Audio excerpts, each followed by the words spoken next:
Hello everyone, hope you're right. In today's video, I'm going to collect cornflower seeds. These are bachelor buttons cornflowers, and I have done videos where I grew them from seeds which I collected last year.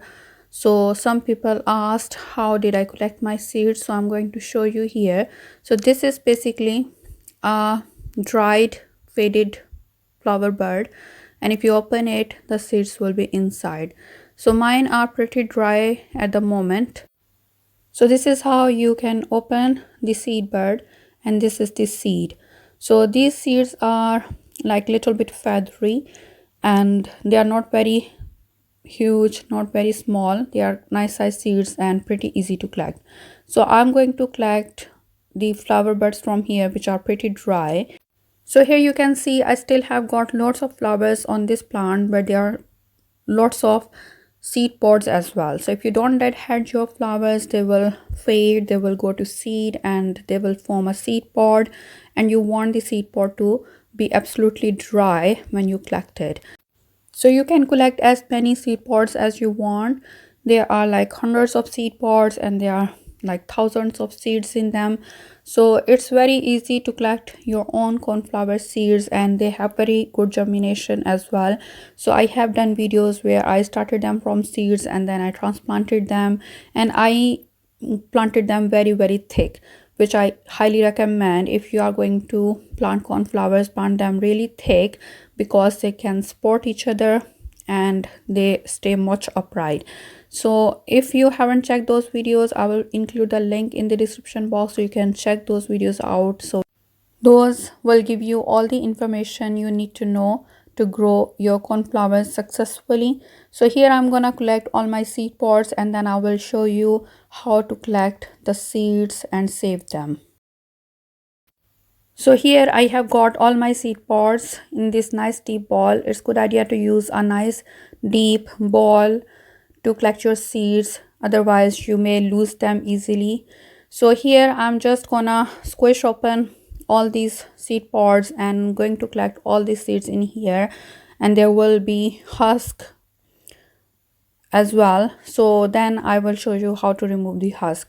So this is not very complicated, really easy. You collect your seed pods which are absolutely dry, then you squish them open and take your seeds out, and I'm putting the empty seed heads aside. So after removing your seeds, make sure to put them aside. So try not to mix anything up with the seeds.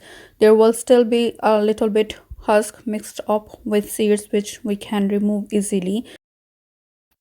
So I have collected all my seeds. Now I'm going to separate my viable seeds from non-viable seeds as well as chaff.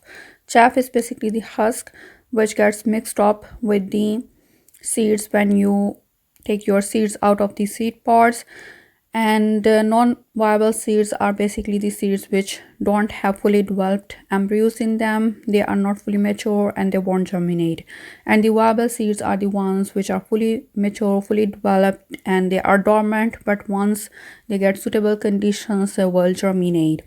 So viable seeds are pretty heavy, and non-viable seeds and chaff don't have any weight. So what I'm doing here is I'm lifting few seeds, and today is quite windy, so the wind is blowing across. So when I lift them up and drop them back from a height, the non-viable seeds and chaff are blown away by the wind. So you can do this in front of a fan which is not very fast, or you can simply blow on the seeds. So you can lift the seeds up and drop them back, and meanwhile you can blow them. Non-viable seeds and chaff will be removed as they are pretty lightweight. So you do it few times to get your seeds separated, and basically those will be good seeds and will have good germination rate, and then you can store them in an airtight bag and label them. So cornflowers, and when you collected them, if you know about the variety, you can put variety name on it, and basically you can store them in your cupboard away from moisture, heat and light, so they will stay viable for a couple of years. So here I have separated all my seeds. They are looking pretty good, and there are quite a lot of seeds in there. And this amount of seeds can give you a lot of plants, which will be enough to fill your flower border. And here is a close-up to see how they look. So hope you enjoyed watching this video. Please give it a thumbs up and do subscribe to my channel. Press the bell icon so you don't miss out on any of my gardening videos. You can also join my channel for extra perks. Thank you very much for watching today. See you next time. Bye.